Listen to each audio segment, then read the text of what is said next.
Hey, Mr. Pinarayi Vijayan ji, with respect, with regard, your time will be over. Tata, bye bye. ഇത് നമ്മുടെ രേവന്ത് റെഡ്ഡി മുഖ്യമന്ത്രി പിണറായി വിജയൻ കൊടുത്തൊരു മറുപടിയായിരുന്നു, കേട്ടിരുന്നു. പിന്നെ ഇതിന് തിരിച്ചൊരു മറുപടി നമ്മുടെ മുഖ്യമന്ത്രി പറഞ്ഞിട്ടുണ്ട്. ഡാഷ്മോനെ രേവന്ത, ഇതിനുള്ള മറുപടി പിന്നാലെ വരും. ഓക്കെ, പക്ഷെ ഇത് അതിന് മുമ്പിട്ടുള്ളതിന് മറുപടിയാണ്. അതായത് എനിക്ക് തോന്നുന്നു രേവന്ത് റെഡ്ഡി പോമോനെ വിജയ, പോമോനെ പിണറായി വിജയ എന്ന് പറഞ്ഞതിന്റെ മറുപടിയാകാം. ആ മറുപടിയാണ് അദ്ദേഹം പറഞ്ഞത്. ഇതിനകത്ത് ഇപ്പോൾ സോഷ്യൽ മീഡിയയിൽ ഏറ്റവും കൂടുതലും ചർച്ച ചെയ്യുന്നത് ഇവർ തമ്മിൽ അങ്ങോട്ടും ഇങ്ങോട്ടും ഒരു യുദ്ധമായി എന്ന് വേണമെങ്കിൽ പറയാം. കമന്ററി ഫൈറ്റ് ആണ്. അതെ, എനിക്ക് തോന്നുന്നു വി ഡി സതീശനെ വെല്ലുവിളിച്ചത് ഫേസ്ബുക്കിലൂടെ സംവാദത്തിന് തയ്യാറാണോ? എനിക്ക് വയ്യ എന്റെ വികസനം മുഴുവൻ ഞാൻ എന്റെ ഫേസ്ബുക്കിൽ പങ്കുവയ്ക്കാം, അതിന് കൗണ്ടർ ചെയ്യാൻ താങ്കൾക്ക് സമ്മതമാണെങ്കിൽ വരാമെന്നാണ് വി ഡി സതീശൻ വെല്ലുവിളിക്കുന്നു. ശരി, പിണറായി വിജയൻ വെല്ലുവിളിച്ചിരിക്കുന്നു, എന്നാൽ ശരി ഞാൻ തയ്യാറാണ്, പിണറായി വിജയൻ പറയുന്നിടത്ത് ഞാൻ വരുമെന്ന് പറയുമ്പോഴത്തേക്കും പിണറായി വിജയൻ പറയുകയാണ്, ഇല്ല ഞാൻ വിളിച്ചത് ഡയറക്റ്റ് ഒന്നും അല്ല, ഞാൻ വിളിച്ചത് ഫേസ്ബുക്കുകളിൽ നമുക്ക് സംസാരിക്കാം, അതാകുമ്പോ എനിക്ക് പറയാനുള്ളതെല്ലാം എനിക്ക് എഴുതിയിട്ടാൽ മതിയല്ലോ. അത് PR ടീം എഴുതി കൊടുക്കുന്ന പോസ്റ്റ് ചെയ്യുന്നതിന്റെ ഏറ്റവും കൂടുതൽ ആക്ഷേപം എന്തുവാ? PR ടീം എഴുതി കൊടുക്കുന്നു, അത് വായിക്കുന്നു. അമേരിക്കയിൽ ചെന്നാണെങ്കിലും ആ സാധനം എടുത്തു വെച്ചിട്ട് ഓക്കെ ശരി അത് വായിക്കുന്നു.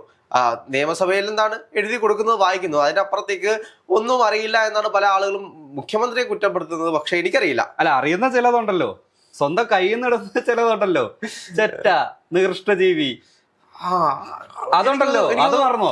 അല്ല, നികൃഷ്ടജീവി അല്ലെങ്കിൽ ചെറ്റ, ഈ ഒരു ഡിക്ഷണറി ഉണ്ടല്ലോ മുഖ്യമന്ത്രി, ഈ ഡിക്ഷണറിക്ക് ശേഷം മുഖ്യമന്ത്രി പുതിയതായിട്ട് എഴുതി ചേർത്തിയാന്നത് മുഖ്യമന്ത്രി ട്രെൻഡ് പിടിക്കാൻ തുടങ്ങി. ഇപ്പൊ പഴയ കാലത്തേക്ക് ആയിരുന്നെങ്കിൽ ആ ഒരു ട്രെൻഡിനോടൊന്നും മുഖ്യമന്ത്രി ഇപ്പം താല്പര്യമില്ല.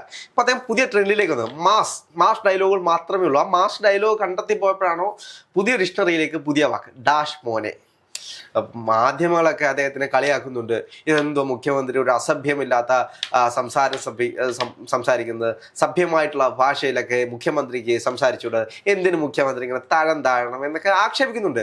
ഞങ്ങളുടെ മുഖ്യമന്ത്രി കണ്ട് പഠിക്കുക, ഡയലോഗുകൾ കൊടുക്കുക. ആ ഒരു ഡാഷിലേക്ക് അദ്ദേഹം മുമ്പ് പറഞ്ഞു വെച്ച ചില വാക്കുകളുണ്ട്, ചെറ്റാന്ന് കൃഷ്ണരി, അത് ആവശ്യം പോലെ എടുത്ത് പൂരിപ്പിച്ചാൽ മതി. അതിനു വേണ്ടിയുള്ള ഡാഷാണ്. നിങ്ങൾക്ക് താല്പര്യമുണ്ടെങ്കിൽ നിങ്ങൾ ഇഷ്ടമുള്ളത് വിളിച്ചോ. ഇവിടെ എത്രയോ ആളുകള് ഡാഷ് മോനെ, അപ്പൊ അതിനകത്ത് പല പല പേരുകളും പലരും പറയും. അപ്പൊ നിങ്ങൾക്ക് ഇഷ്ടമുള്ളത് ചേർത്തോ. നമ്മുടെ ചോദ്യ പേപ്പറിൽ വരാറുണ്ട് വിട്ടുപോയവരെ പൂരിപ്പിക്കാതെ. ആ പൂരിപ്പിക്കാനുള്ള സ്ഥലമാണ് ആ ഡാഷ് പോലെ എന്നുള്ളതിൽ പൂരിപ്പിച്ചിരിക്കുന്നത്. വി ഡി സതീശൻ അതിനകത്ത് കൃത്യമായിട്ട് പറയുന്നുണ്ട്, മുഖ്യമന്ത്രി നിങ്ങൾ കുറച്ചു നേരം കൂടെ ഒന്ന് പിടിച്ചു നിർത്തി ചോദ്യം ചോദിച്ചിരുന്നെങ്കിൽ മുഖ്യമന്ത്രി പറഞ്ഞേ എന്താണ് ആ ഡാഷ് എന്ന്. കയ്യത് പോരെ. അതെ, എന്താണെങ്കിലും ഇത് കേൾക്കുന്ന ആളുകൾ ഒന്ന് കമന്റ് ചെയ്യുക. മുഖ്യമന്ത്രി ഉദ്ദേശിച്ച ഡാഷ് മോനെ രേവന്തേ. അപ്പൊ നിങ്ങൾക്ക് പൂരിപ്പിക്കാം, നിങ്ങൾക്ക് ഇഷ്ടമുള്ളത് പൂരിപ്പിക്കാം. നികൃഷ്ടജീവിക്കായിരിക്കും ഏറ്റവും കൂടുതൽ നികൃഷ്ടജീവി മോനെ ചേരുമെന്ന് എനിക്ക് തോന്നുന്നില്ല. എന്നാലും ആ മോനെ ചേരണമല്ലോ, ഡാഷ് മോനെ. അപ്പോ അതിനെ പറ്റിയ വാക്കുകള് പിണറായി വിജയന്റെ അനുയായികളുണ്ടല്ലോ, ഇപ്പൊ CPM-ലും DYFI-ലും SFI-ലും ഒക്കെ പ്രവർത്തിക്കുന്ന സഖാക്കന്മാരുണ്ടല്ലോ, വർഷങ്ങളായിട്ട് കമ്മ്യൂണിസ്റ്റ് ആശയങ്ങൾ പറയുന്ന അവർക്കൊരു പ്രചോദനമായിരിക്കും. അദ്ദേഹത്തിന്റെ വാക്കുകൾ മുഴിമുത്തുപോലെ ശേഖരിച്ച് ശബ്ദധാരാവിൽ എഴുതി ചേർത്തിരിക്കുന്ന AK ബാലൻ. AK ബാലൻ ആദ്യം പറഞ്ഞിരിക്കുന്നത് ചെറ്റ എന്ന വാക്കിന് ചാരുത ഏറിയവൻ. അർത്ഥതലങ്ങളാണ് ചെറ്റ, ചാരുത ഏറിയവൻ. എനിക്കിത് കാണുമ്പോൾ ആദ്യം അങ്ങനെയാണെങ്കിൽ നമുക്ക് ഏറ്റവും വിളിക്കാൻ പറ്റിയത് കേരളത്തിന്റെ അധികായനായിട്ടുള്ള മുഖ്യമന്ത്രിയാണ്, സഖാൾ പിണറായി വിജയനെയാണ് ഏറ്റവും നല്ല ചെറ്റ. അതെ, ചാരുത മുഖ്യമന്ത്രിയാണ് പിണറായി വിജയൻ. അങ്ങനെയാണെങ്കിൽ മുഖ്യമന്ത്രിക്കാണ് അത് ചേരുന്നത്, ചെറ്റ മുഖ്യമന്ത്രി. അത് സൈബർ സഹാക്കൾ അത് അംഗീകരിക്കുന്നില്ല. അതിന് ഇപ്പൊ നമ്മൾ പറയുന്നതിന് താഴെ എന്തൊക്കെ പറയാം, അത് സ്വാഭാവികമായിട്ടും പറയാം. പക്ഷെ ഇത് നമ്മൾ ചരിത്ര മുഹൂർത്തത്തിലൂടെയാണ് പോകുന്നത്. നമ്മൾ ഏറ്റവും ശ്രദ്ധിക്കേണ്ട കാര്യമാണ്, നമ്മൾ ചരിത്രത്തിലൂടെയാണ് പോകുന്നത്. ചരിത്രം എന്ന് പറയുന്നത് നാളത്തെ PSC ചോദ്യ പേപ്പറുകളിലോ നാളത്തെ പരീക്ഷാ ചോദ്യ പേപ്പറിലോ വരാൻ പോകുന്ന ഒരു ചോദ്യമാണ്. നമ്മുടെ മുഖ്യമന്ത്രി പറഞ്ഞ ആ ഡാഷ് പൂരിപ്പിക്കാമെന്നുള്ള ഒരു ചോദ്യം വന്നില്ലെങ്കിലേ അത്ഭുതമുള്ളൂ. നാളത്തെ പരീക്ഷകൾ വരാൻ പോകുന്നതാണ്. നാളത്തെ PSC എക്സാമില് മുഖ്യമന്ത്രി പറഞ്ഞ ഡാഷ് മോനെ നിങ്ങൾക്ക് പൂരിപ്പിക്കാം, എന്തായിരുന്നു ആ ഡാഷ്? നാളത്തെ PSC ചോദ്യമാണത്. നമ്മള് മുഖ്യമന്ത്രി ഒന്നും നമ്മൾ അണ്ടർ എസ്റ്റിമേറ്റ് ചെയ്യരുത്. ഇനി വീണ്ടും അധികാരത്തിൽ വരികയാണെങ്കിൽ അദ്ദേഹത്തിന്റെ ഉദ്ദേശം അത് തന്നെയാണ്. മറുപടി പുറകെ വരുന്നുണ്ട്, ഞങ്ങൾ വിജയിക്കുമ്പോൾ നിനക്ക് കാണിച്ചു. മൂന്നാം ഊഴ ഉറപ്പാണെന്നാണ് കഴിഞ്ഞ ദിവസം മുഖ്യമന്ത്രി പറഞ്ഞത്.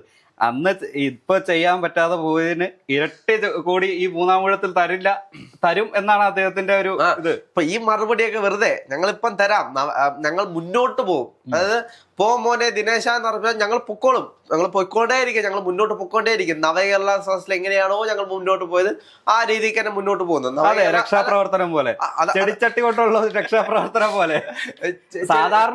ഒരു സാധാരണക്കാരന് മനസ്സിലാവും ഒരു ചെടിച്ചട്ടി എടുത്ത് ഒരാളെ തലക്കടിച്ചാൽ എന്തായിരിക്കും അവസ്ഥ ഒന്ന് ആലോചിച്ചു. അതിന് മുഖ്യമന്ത്രി ഒന്നും കളിയാക്കേണ്ട ആവശ്യമൊന്നും, ചെടിച്ചട്ടി വെച്ച് അടിച്ചിട്ടൊന്നുമല്ല. അത് സഖാക്കന്മാർ മുഖ്യമന്ത്രി വരുമ്പോൾ കൊടുക്കാൻ വെച്ചിരുന്ന പൂച്ചെണ്ടുകളായിരുന്നു. ആ പൂച്ചെണ്ടുകൾ വെച്ച് പൂച്ചെണ്ട് നമ്മൾ ഹർഷിക്കത്തില്ല, അതായത് ഇങ്ങനെ എറിയത്തില്ലേ, അങ്ങനെ എറിയുന്ന വഴിക്ക് അതിലേക്കൂടെ പോയിട്ടുള്ള ഒരു യൂത്ത് കോൺഗ്രസ് നേതാക്കന്മാർക്ക് കൊണ്ടിരിക്കാം. അപ്പൊ എന്തുകൊണ്ട് അദ്ദേഹത്തിന്റെ വാഹനത്തിന് നേരെ ഈ ചെട്ടി എറിഞ്ഞില്ല? അദ്ദേഹത്തിന്റെ വണ്ടിക്ക് നേരെയല്ല, അദ്ദേഹത്തിന്റെ വണ്ടിയിലേക്ക് ചാടാൻ പോകുന്ന യൂത്ത് കോൺഗ്രസിന്റെ, അതായത് വണ്ടിയിലെങ്ങാനും വന്നിടിച്ച് എന്തെങ്കിലും പറ്റിക്കഴിഞ്ഞത് ചെയ്യും. അതുകൊണ്ട് അവരെ എല്ലാം പിടിച്ച് റോഡിന്റെ സൈഡിലേക്ക് വെച്ചിട്ട് നിങ്ങൾ പിണറായി വിജയൻ സഖാവിനെ കാണാൻ വന്നതിന് നന്ദി എന്ന് പറഞ്ഞുകൊണ്ട് ഒരു പൂച്ചെണ്ടുകൾ കൊടുത്താണ്. പൂച്ചെണ്ടുകൾ കൊണ്ട് തലോടിയതാണ്. നിങ്ങൾ മനസ്സിലാക്കും. എന്റെ സംശയം അതല്ല, യൂത്ത് കോൺഗ്രസ് എന്തുകൊണ്ട് ഇവരെ തടയാൻ നോക്കി? യൂത്ത് കോൺഗ്രസ്സുകാരെ തടഞ്ഞതൊന്നുമല്ല. ഇപ്പൊ യൂത്ത് കോൺഗ്രസ്സുകാർ അങ്ങോട്ട് വരുന്ന വഴിക്ക് അവിടുത്തെ യൂത്ത് കോൺഗ്രസ്സുകാര് മുഖ്യമന്ത്രിയെ തടഞ്ഞതൊന്നുമല്ല, മുഖ്യമന്ത്രിയെ കാണാൻ വേണ്ടി നവകേരള സദസ്സിലേക്കല്ലേ പോകുന്നത്. എല്ലാവരുടെയും പരാതികൾ കേട്ടു പോകുന്ന പിണറായി വിജയൻ സഖാവ് യൂത്ത് കോൺഗ്രസ്സുകാരുടെയും പരാതികൾ കേൾക്കുമെന്നായിരുന്നു അവർ വിചാരിച്ചത്. പക്ഷെ അങ്ങനെയല്ല. അത് പിണറായി സഖാവ് അപ്പൊ എന്താണ് വിചാരിച്ചത്? തന്റെ വണ്ടിയിലേക്ക് ചാടാൻ പോകുന്ന തന്റെ പ്രജകൾക്ക് എന്തെങ്കിലും പറ്റിക്കഴിഞ്ഞാൽ സംരക്ഷിക്കണം, രാജാവിന്റെ ധർമ്മമാണ്. അപ്പൊ രാജാവ് ഭടന്മാരോട് പറഞ്ഞു, ഭടന്മാരെ അവരെ മാറ്റി നിർത്തു. അപ്പം കൂടെ ഉണ്ടായിരുന്ന സുരക്ഷാ ഉദ്യോഗസ്ഥല്ല, കിങ്കരന്മാരുടെ കയ്യിലുണ്ടായിരുന്ന കമ്പ് വെച്ച്, അപ്പോ കമ്പല്ല അത് യഥാർത്ഥത്തിൽ, അത് പ്ലാസ്റ്റിക് ആണ്, ഇങ്ങനെ ആടി റബ്ബറാണ്. അപ്പൊ ഒന്നും സംഭവിക്കത്തില്ല. ഇങ്ങനെ പോകുന്നു, തലയ്ക്കോ മുതുകത്തോ അടിച്ചാലും വിഷയമില്ല, വലിയ വിഷയമില്ല, ഒന്നും സംഭവിക്കത്തില്ലെന്നേ. രക്ഷാപ്രവർത്തനമല്ലേ, വീണ് വണ്ടിയുടെ ഇടയിൽ പോയി എന്തെങ്കിലും പറ്റുന്നതിനേക്കാൾ തലയടിച്ച് ഹോസ്പിറ്റലിലേക്ക് കിടക്കുന്നത്, തല പൊട്ടി ചോര പോയാലും ഒരു ജീവൻ പോകുന്നതിനേക്കാളും പാടല്ലേ. തല പൊട്ടി ചോര ഒഴിച്ചാലും വലിയ കുഴപ്പമൊന്നുമില്ല, ജീവനെങ്ങാണ് പോയാൽ ആര് ഉത്തരവാദിത്തം പറയും? മറ്റൊരു കാര്യമുണ്ട്, അതായത് ഈ ചലിക്കുന്ന മന്ത്രിസഭയ്ക്ക് പുഷ്പവൃഷ്ടിക്ക് വേണ്ടി ചെറിയ കുട്ടികൾ വരെ വെയിലും സഹിച്ചു നിന്ന ഒരു സീൻ നമ്മൾ കണ്ടിരുന്നു. കുട്ടികളല്ലേ, വെയില് കൊള്ളണ്ടേ? വെയിലത്ത് നമ്മള് ഒരു ഇതുണ്ടല്ലോ, പഴഞ്ചൊല്ലുണ്ടല്ലോ, തീയിൽ കുരുത്തത് വെയിലത്ത് പാടത്തില്ല. അപ്പൊ അതേപോലാണ് ആ കുട്ടികൾ എന്ന് പറയുന്നത്, തീയിൽ കുരുത്ത കുട്ടികളാണ്, കേരളത്തിന്റെ കുട്ടികളാണ്. അവരെ വെയിലിൽ നിന്നാലൊന്നും പാടത്തില്ല. മുഖ്യമന്ത്രി പിണറായി വിജയനാണ് വരുന്നത്, സാക്ഷാൽ മുഖ്യമന്ത്രി പിണറായി വിജയൻ. കേരളം ഭരിക്കുന്ന രാജാവാണ് അദ്ദേഹം വരുമ്പോൾ കുട്ടികളെ നിർബന്ധിച്ചു കൊണ്ടുവന്ന് ഒരു പൂമാലയൊക്കെ, അല്ലെങ്കിൽ നമ്മൾ അമ്പലങ്ങളിലൊക്കെ ഇതിന് പോലും ഉത്സവത്തിന് പോകുമ്പോൾ താൽപ്പൊലി എടുക്കത്തില്ല, അതേപോലെ താൽപ്പൊലി എടുത്ത് പോകുന്നതിന് എന്താണ് തെറ്റ്? എന്താ പറയാ, ആ ഒരു രഥത്തില് ഒരു രാജാവിന്റെ രഥം എഴുന്നള്ളുന്ന പോലെ അദ്ദേഹത്തിന്റെ ബാക്കിയുള്ള സഹമന്ത്രിമാരും എഴുന്നള്ളുന്ന ഒരു സീൻ. അതിനകത്തല്ല എനിക്ക് ഏറ്റവും കൂടുതൽ വിഷമമായത്. അതിനുശേഷം പിണറായി വിജയൻ സഖാവ് പറഞ്ഞത് ആ ബസ് ഞങ്ങൾ മ്യൂസിയത്തിൽ കൊണ്ടുവച്ച് കാണിക്കുമെന്നായിരുന്നു. പക്ഷേ മ്യൂസിയത്തിലൊന്നും കൊണ്ടുവച്ചില്ല. അതെനിക്ക് ഭയങ്കരമായിട്ട് വിഷമമുണ്ടായി. അതൊരു ശേഷിപ്പായിട്ട് അവശേഷിക്കുന്നതായിരുന്നു. ഒരു അസുലഭ നിമിഷമായിരുന്നു അത്. ഒരു സർക്കാരിന്റെ കാലഘട്ടം, അതായത് ഭരണ മികവിന്റെ നേട്ടം കൊണ്ടുണ്ടാക്കിയ ഒരു ബസ്. ആ ബസ്സിൽ എന്തെല്ലാം സൗകര്യങ്ങളായിരുന്നു. കേരളത്തിൽ ഇന്നേ വരെ ആരും കാണാത്ത രീതിയിൽ ലിഫ്റ്റ് ഉള്ള ബസ്, അതിൽ തന്നെ എല്ലാ സൗകര്യം, അതായത് എല്ലാം ചെയ്യാൻ കഴിയുന്ന ഒരു ബസ്. ആ ബസ് ഇനി വരാൻ പോകുന്ന ജനത അവര് കാണണ്ടേ? പഴയ കാലത്തെ ഇവിടുത്തെ നേതാവ് വന്നിരുന്ന ബസ്സായിരുന്നു. ഇപ്പൊ നമ്മള് ഓരോ പഴയ കാലത്തെ നേതാക്കന്മാർ, ഇപ്പൊ ഗാന്ധിജിയുടെ അല്ലെങ്കിൽ അങ്ങനെ പോകുമ്പോൾ അവരുടെയൊക്കെ അവശേഷിപ്പുകൾ വെച്ചിട്ടുള്ള, ഇപ്പോൾ അവരിപ്പോ ഇന്ദിരാഗാന്ധി അവസാനം മരിക്കാൻ നേരത്ത് അവരുടെ ഇട്ടിരുന്ന ഡ്രസ്സ്, അല്ലെങ്കിൽ ഗാന്ധിജിയുടെ കണ്ണാടി, അങ്ങനെയൊക്കെ പറയുന്ന കാര്യങ്ങളുണ്ട്. ഗാന്ധിജി അവസാനമായി ഉപയോഗിച്ച പേന, അങ്ങനെ കുറെ അവശേഷിപ്പുകളില്ലേ? അതേപോലെ പിണറായി വിജയൻ സഖാവ് ഉപയോഗിച്ചിരുന്ന ബസ് കേരളത്തിലെ ജനങ്ങൾക്ക് വേണ്ടി, കേരളത്തിലെ ജനങ്ങൾക്ക് അഭിവൃദ്ധി ഉണ്ടാക്കാൻ വേണ്ടി നിർമ്മിച്ച നവകേരള ബസ്. അത് കേരളത്തിൽ കൊണ്ടുപോകണം. തിരുവനന്തപുരത്ത് സെന്ററിൽ എവിടെയെങ്കിലും ഒരു മ്യൂസിയത്തിലോ അല്ലെങ്കിൽ റോഡില് ഇങ്ങനെ ഫ്രെയിം ചെയ്ത് വെക്കണമായിരുന്നു. അതെവിടെയെങ്കിലും മ്യൂസിയത്തിലൊന്നും അല്ല രാവിലെ വേണ്ടത്, അത് നമ്മുടെ നിയമസഭാ മന്ദിരത്തിൽ അതിന്റെ ഫ്രണ്ടിൽ തന്നെ വേണം. നമ്മൾ റോഡിൽ കൂടെ പോകുമ്പോൾ തന്നെ ആ ബസ് ഫ്രണ്ടില് അതായിരുന്നു വേണ്ടത്. പക്ഷെ ഭയങ്കര വിഷമായി. സഖാവ് പിണറായി വിജയൻ സഞ്ചരിച്ച ബസ് കത്തിച്ച് കളയുക അല്ലെങ്കിൽ തല്ലിപ്പൊളിച്ച് കളയുക എന്ന് പറയുന്നത് അതിന് വലിയ ആക്ഷേപം എന്താണ്? ഇപ്പൊ ഏതോ ഒരു കളിയാക്കുമല്ലേ ഇപ്പൊ ഏതോ ഒരു ഗ്യാരേജിൽ തുരുമ്പെടുക്കുകയായിരിക്കും ആ വണ്ടി. അത് മോശമാണ്, വളരെ മോശമാണ്. ഇപ്പൊ എന്താണെങ്കിലും രേവന്ത് റെഡ്ഡിക്കുള്ള പണിക്ക് സഖാവ് പിണറായി വിജയൻ കൊടുക്കും.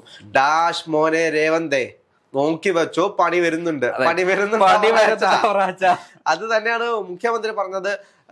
ഇനി പണി എങ്ങാനും തിരിച്ചു കിട്ടിക്കഴിഞ്ഞാല് കൊച്ചി പഴയ കൊച്ചിയല്ല എന്ന് പറയുന്ന പോലെ കണ്ണൂര് പഴയ കണ്ണൂരല്ല എന്ന് പറയേണ്ടി വരും. ഇപ്പൊ കണ്ണൂരിന്റെ രാഷ്ട്രീയമൊക്കെ നമുക്കറിയാം എന്താണ് അവിടെ സംഭവിച്ചുകൊണ്ടിരിക്കുന്നതെന്നും.